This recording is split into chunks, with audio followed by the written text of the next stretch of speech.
Have you ever started something with great excitement, but then gave up halfway through? A young carpenter named Marcus had this same problem. He could not finish anything he started. His life was filled with half-done projects and broken dreams, but then one meeting with an old master changed everything. Before we begin, what time are you listening? Where are you from? Drop a comment below and tell me, and please like and subscribe for more videos like this. Now, let us dive into this powerful story that might change your life forever. Once upon a time, in a quiet village surrounded by green hills and winding roads, there lived a young carpenter named Marcus who was 28 years old, talented with his hands and full of creative ideas. But Marcus had one big problem that troubled him every single day. He could not finish anything. His workshop was filled with half-built furniture. There was a chair with only 3 legs. There was a table with no top. There was a cabinet with no doors. Every corner held the ghost of a dream he had given up on. When neighbors asked Marcus, "When will that bookshelf be ready?"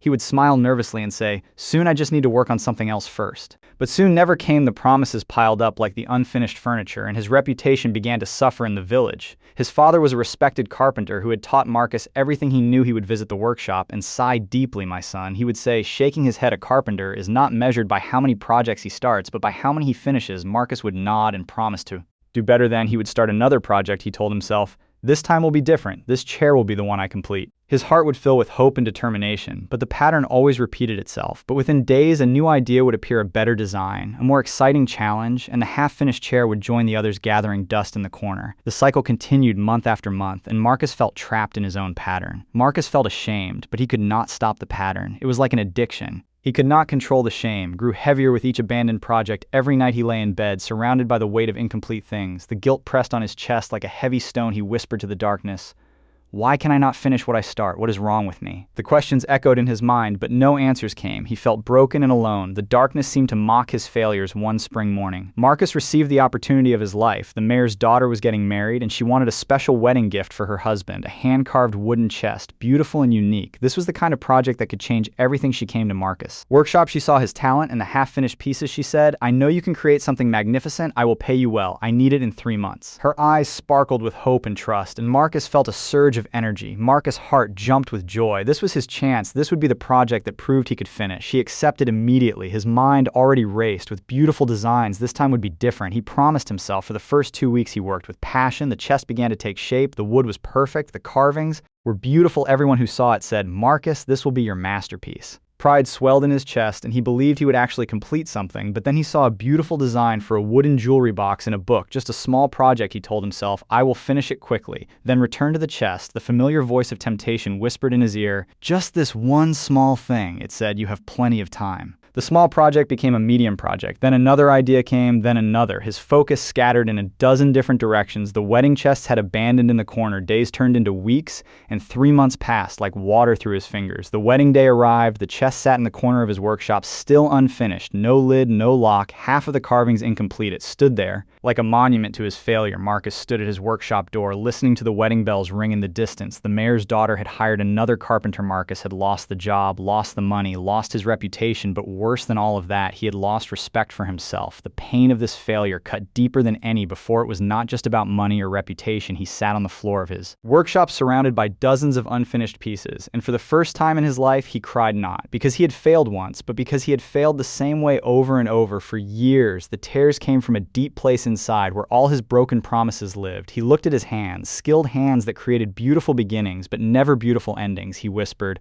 "I am tired of being the man who almost did something great." The words hung in the air, heavy with truth and heavy with pain. That evening, broken and desperate, Marcus walked to the edge of the village where an old master carpenter named Samuel lived. Samuel was known for 2 things, his perfect craftsmanship and his silence. He rarely spoke, but when he did, his words carried the weight of decades. Marcus knocked on the workshop door. Samuel opened it, looked at Marcus's red eyes, and simply said, "Come in." No questions, no judgment, just an invitation to enter. The workshop was small, but very clean and organized. Every tool had its place, and every surface was clean. And in the center of the room sat a simple wooden stool, perfect in every detail. The contrast to Marcus' chaotic workshop was striking. Everything here spoke of discipline and completion. Marcus felt both inspired and ashamed at the same time. "Master Samuel," Marcus said, his voice shaking, "I cannot finish anything. I have talent, I have ideas, but I cannot complete what I start." His voice cracked with emotion. "How do you do it? How do you finish everything perfectly?" The question poured out from his soul. Samuel did not answer immediately. Instead, he picked up a small block of wood and a carving knife. He sat down and began to carve slowly and carefully. After several minutes of silence, he spoke. The silence itself was a lesson in patience before wisdom.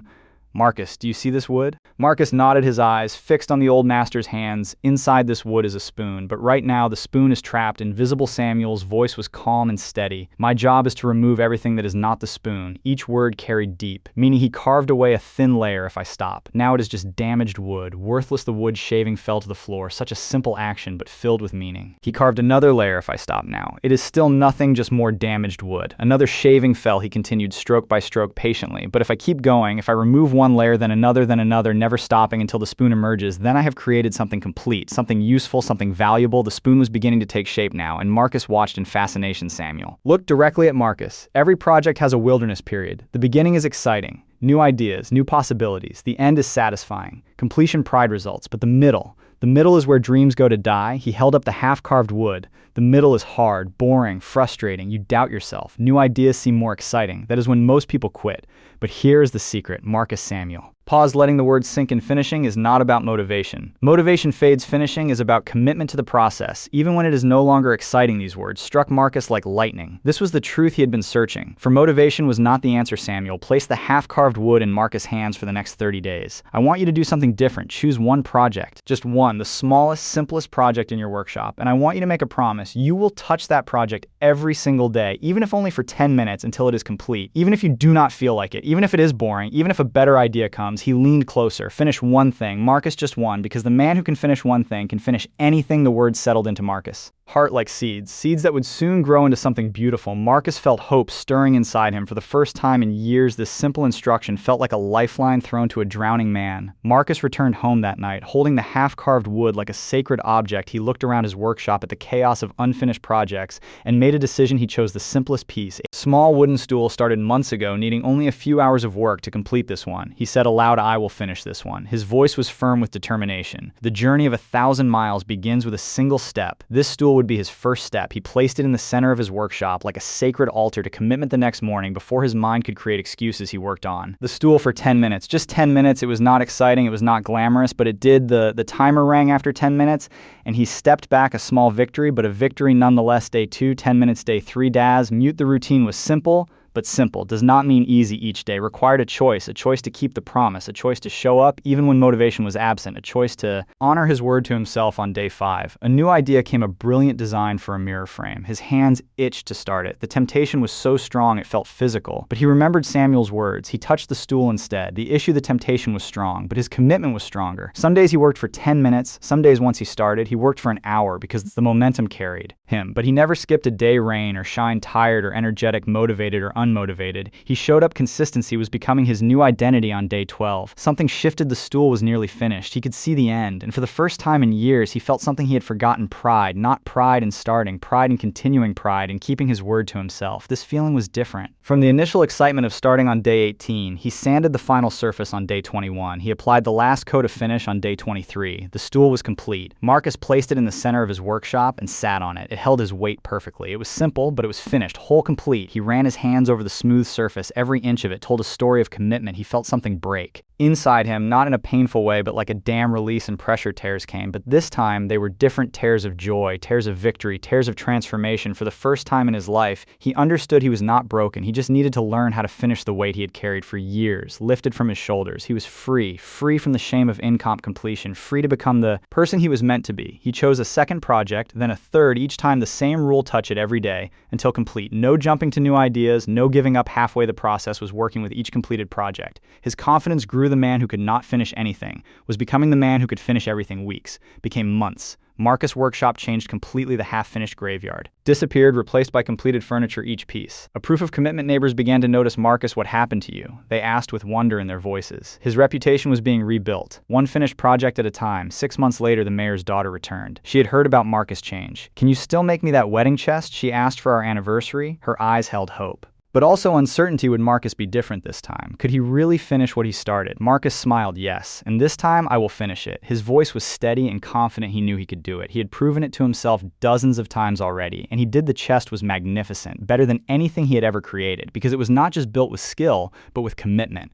My friend, Marcus' story is not just about carpentry. It is about you. It is about me. It is about every person who has started something with passion, but left it incomplete. We all have unfinished dreams collecting dust somewhere, projects we began with excitement but abandoned in the messy middle here is the truth. Finishing is a skill, not a talent, and like any skill, it can be learned. You do not need to be born with it. You just need to practice it one project at a time. Every completed project strengthens your finishing muscle, making the next one easier. Remember 3 things first. The middle is always hard. That is not a sign you should quit. That is a sign you are exactly where every successful person has been. Every masterpiece goes through the messy middle. You are not alone in this struggle. Embrace the difficulty. As part of the process, second finished beats. Perfect a completed simple project is worth more than 10 brilliant ideas that never happened done is better than perfect. Action beats intention every time. The world rewards those who complete things, not those who dream about them. Your finished work will always be more valuable than your perfect plans. Third, touch it daily, even Diaz minutes, because consistency defeats motivation. Every single time motivation comes and goes like the tide, but consistency is the rock that stands firm. Small daily actions create massive results over time. The compound effect of daily work is more powerful than any burst of motivation. So here's my challenge to you. Look around your life at the half-read books, the abandoned goals, the projects you started with excitement but left behind. Choose one, just one, the smallest one,